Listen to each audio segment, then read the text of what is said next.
بسم الله على بركة الله. اليوم غادي نوجد العسل.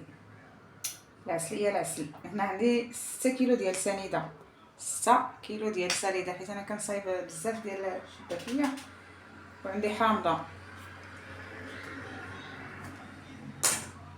نقشر بحال كنحيد هادو، كنعصرها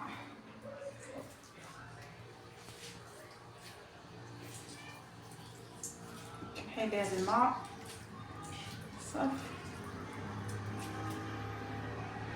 كندير 3 لتر ديال الماء، لترو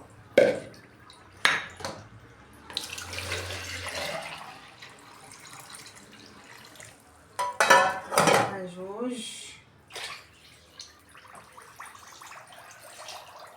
ثالث غنزيد ملي غادي نحطها فوق البوطه، غنبدا نحرك حتى تذوب سنيده، ونزيد الاطر الثالث حيت كتبان دابا الكوكوط عامر، ولكن غادي يذوب سنيده غادي تهبط.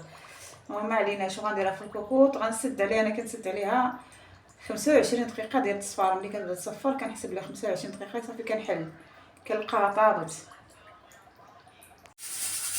هذا هو العسل ملي طاب كيجي بحال هكا، كيجي ثقيل.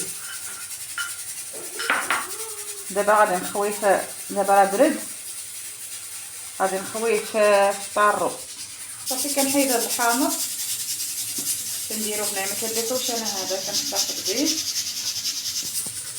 انا ما كندير فيه لا سميتو لا اتاي لا والو، كندير الحامض صافي. هو كيجي ثقيل.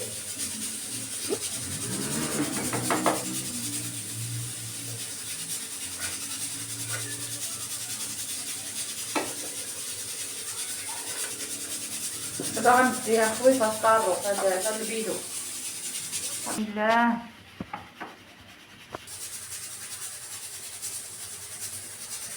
ستة كيلو ديال السنيده كتعطيني هذا 5 لتر.